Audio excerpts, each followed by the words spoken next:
Greetings! Well, today we're still in lockdown, so we're back on the Land Rover. And today's job, clean the underside, ready for undersealing, like I did on the Corvette a few weeks ago. So let's get to it.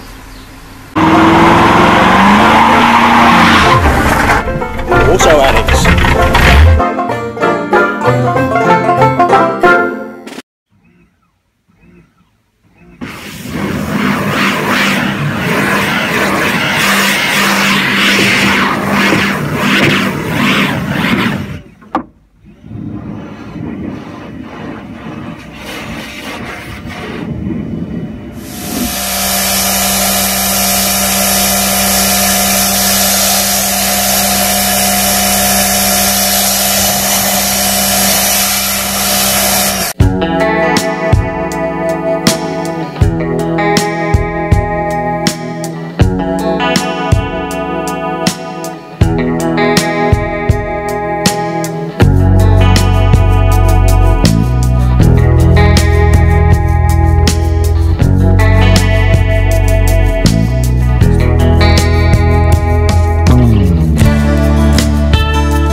Again, while we're here,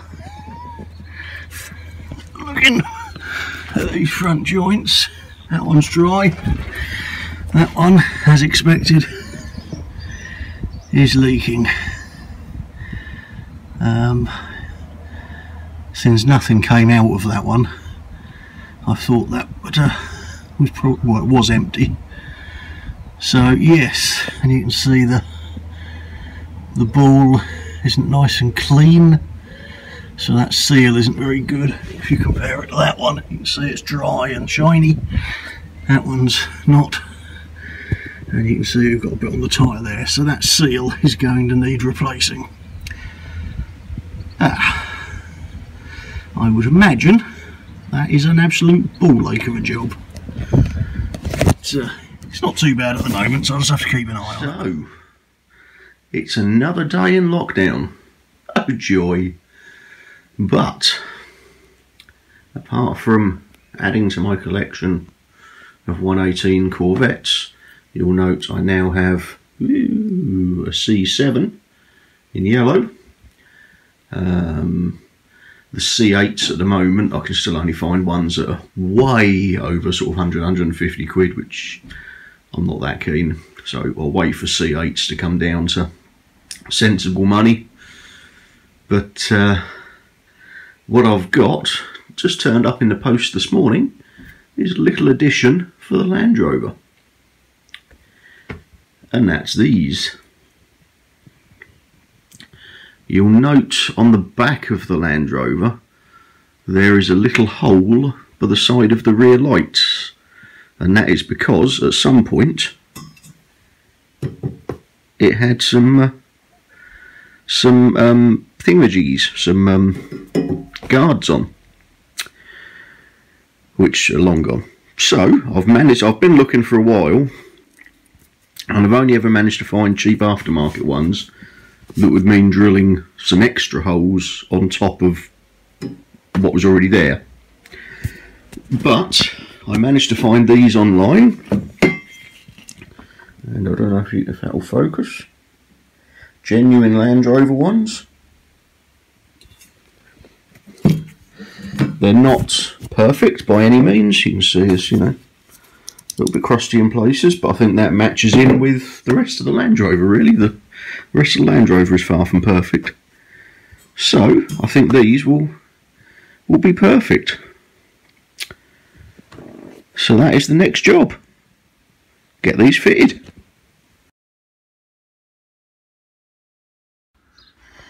Morning. Well, today I'm not driving the Land Rover, I'm underneath the Land Rover. And as you can see, there are a few grotty bits, but on the whole it's pretty solid. So today's job, I did jet wash the bulk of the mud off the other day, as you saw, but so today's job is to get under here with a wire brush and get all the loose stuff and debris and detritus off, and then underseal it.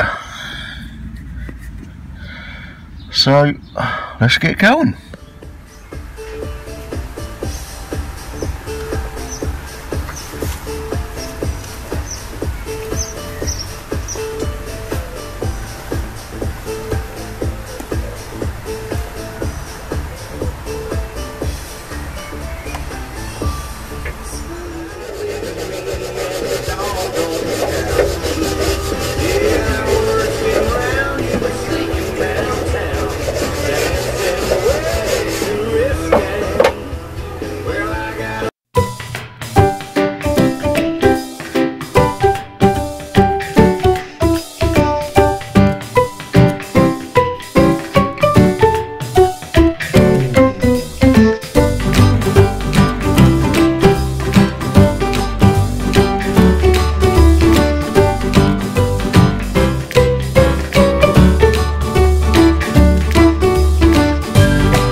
I just thought I'd show you this, and why it's so important to really go through properly with a wire brush on these old Land Rovers.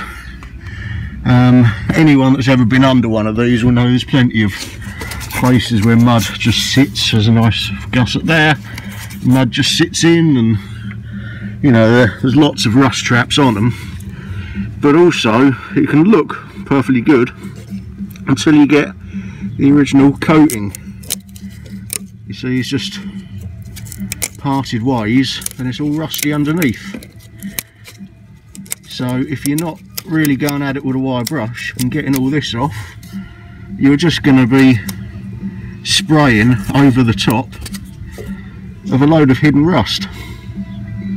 So really must make sure you go at it properly, and then obviously we'll treat all this rust, but I'm about a third of the way round, so let's carry on and I'll catch you shortly. So, that's the first stage done, and as you can see, with bits of underseal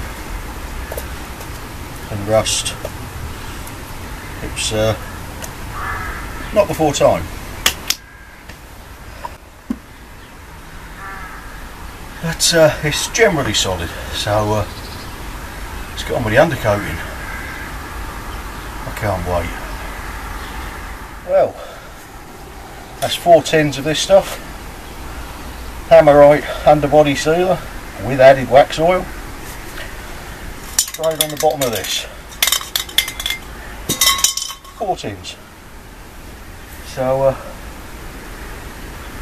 hopefully that will stay in one piece for a little while longer. Next job, fit the guards.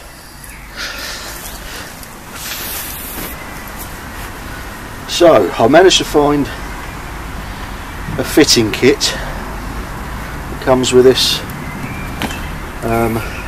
bit where you drill the holes. Unfortunately, when I put this up,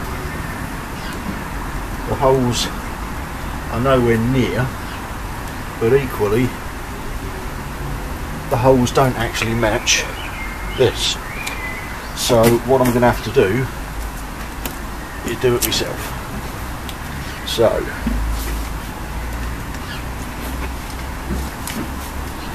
line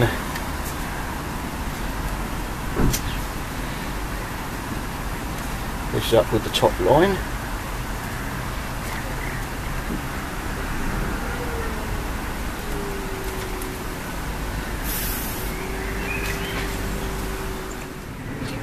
So put this back on there.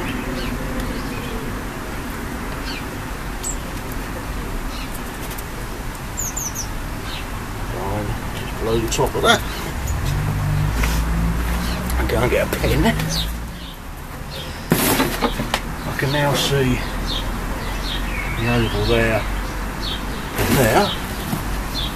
So I need to drill in the middle of that.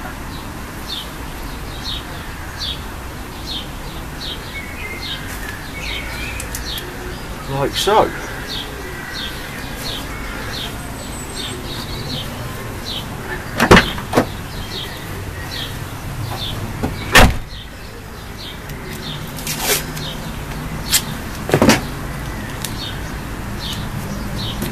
Also just going to make sure it stays put.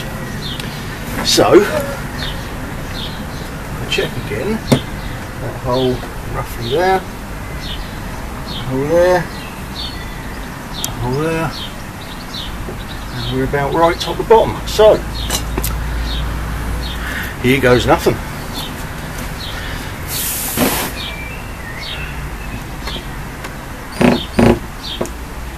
Might not want it on hammer, of course.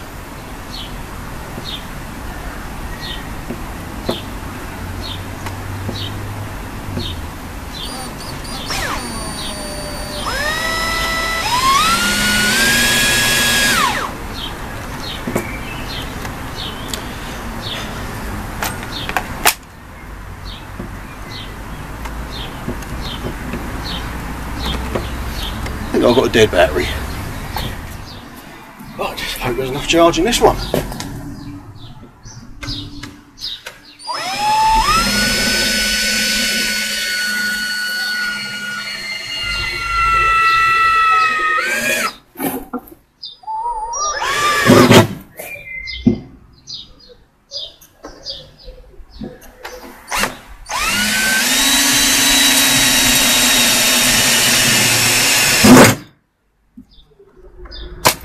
No going back now.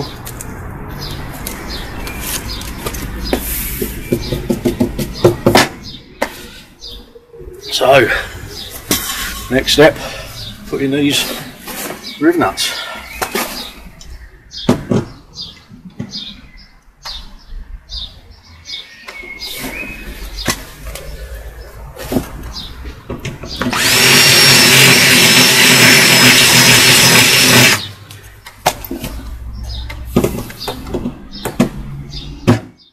Go.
Number 2. Screw it on.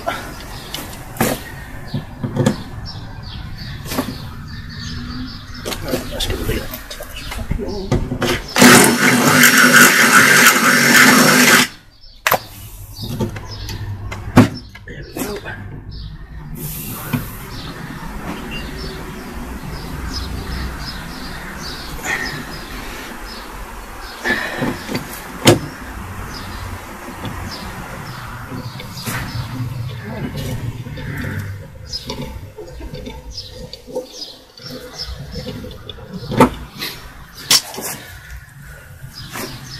So that's that on. I don't need to do that because there's already one there.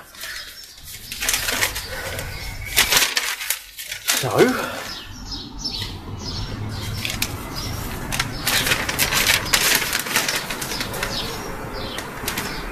next step.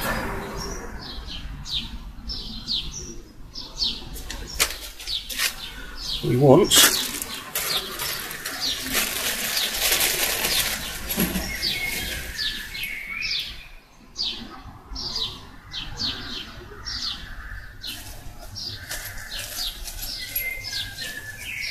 that and the washer.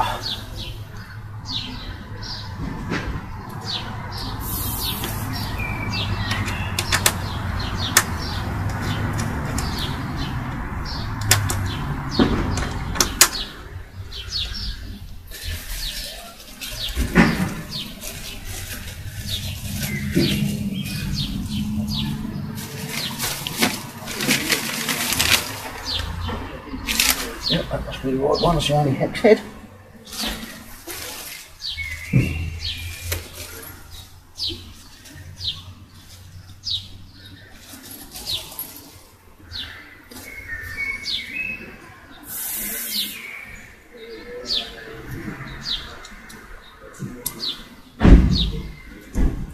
Same again, spacer, washer, nuts.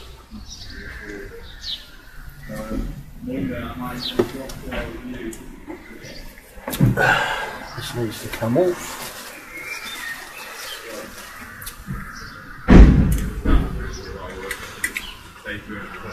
Obviously I could have read the instructions before I started, then I might have been a bit more proficient and professional, but where's the fun in that?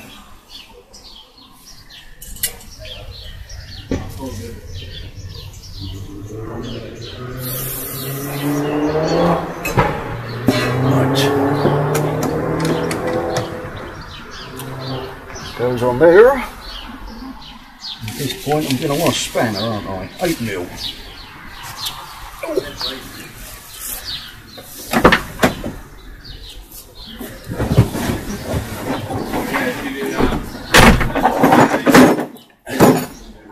Because of course we're now in metric. 7, 9, 8, there we go.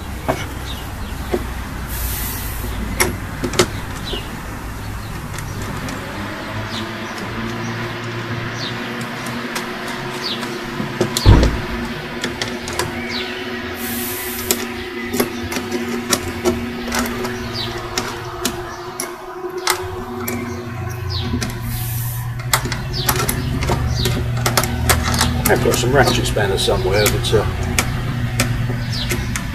can't be bothered to try and find them. But they would obviously make this a lot easier.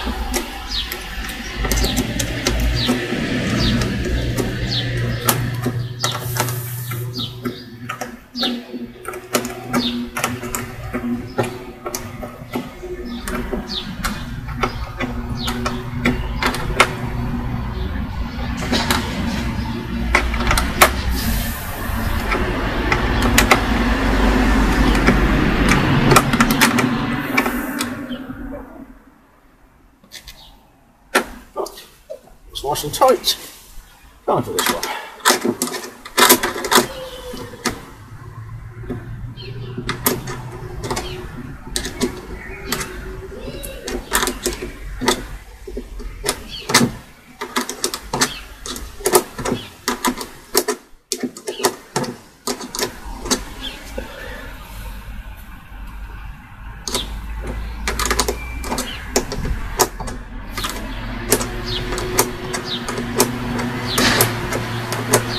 Thrilling watching this, isn't it? Thrilling.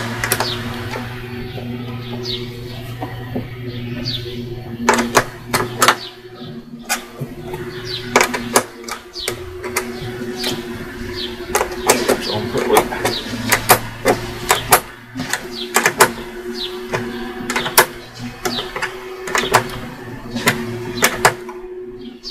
There we go. Follows that line nicely.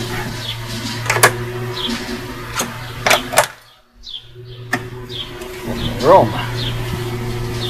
So, turn the page.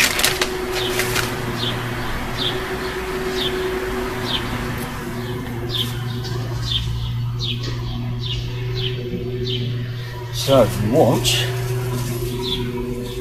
the washer,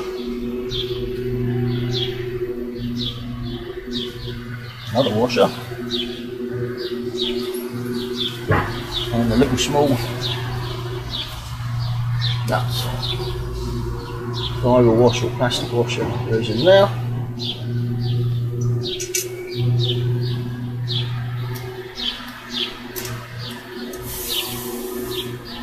Sort of holds that screw.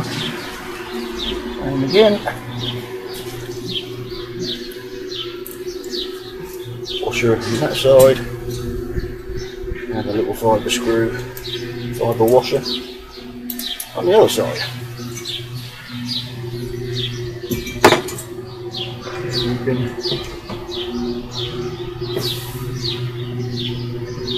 this back on.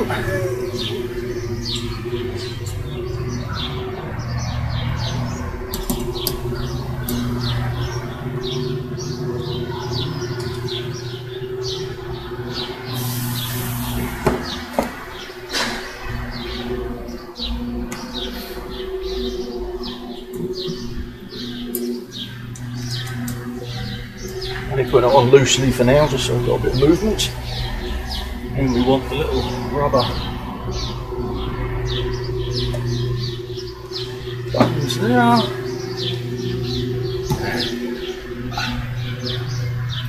Now, this is what we do with that one. So we've got a long screw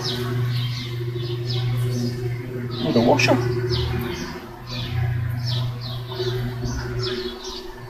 And behind it, a spacer and another washer.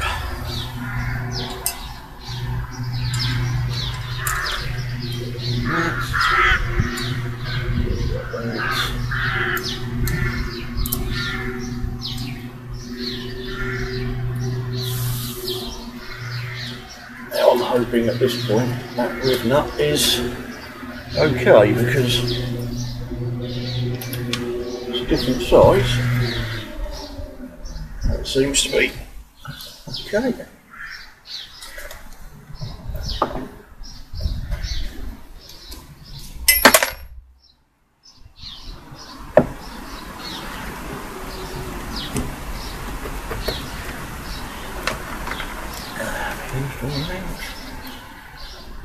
Back in.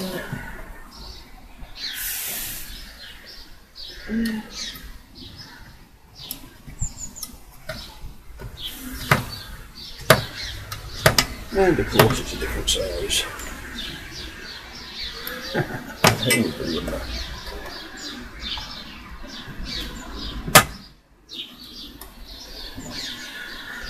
But so I'll have to find another bolt for that, but you get the idea.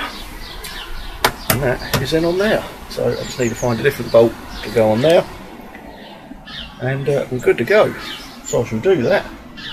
Do the other side. You don't need to see it, it's exactly the same as this side, only backwards. And then you can rejoin me when it's done. Now these guards aren't just because I like the look of them, although I do. I need some for the front next.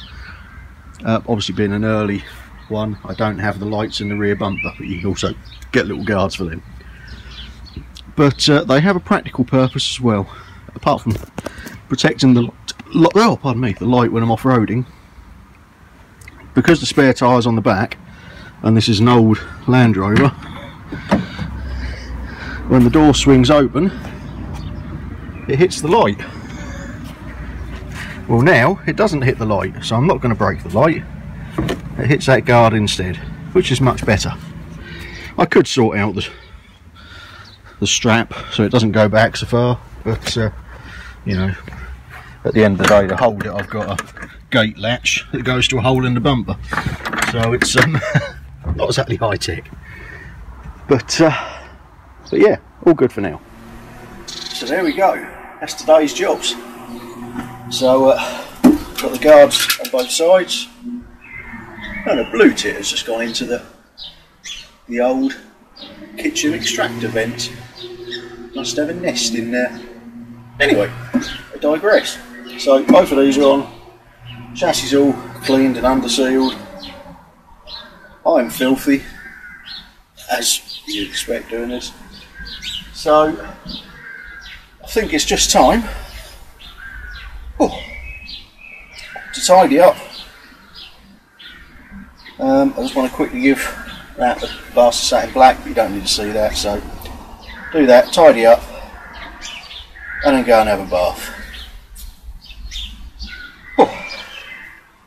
Hope you've enjoyed the video. Tough luck if you haven't, really, I suppose. It's, you know, half hour of your life you won't get back, but hey ho, what can you do? If you have liked it, please show you've liked it. Hit the little thumbs up, subscribe, it really does help if you subscribe. Comment if you feel the need, and by all means share it around with all your friends, even if it's just so you can laugh at the old fat bloke. And I'll see you in the next video. Ta-da!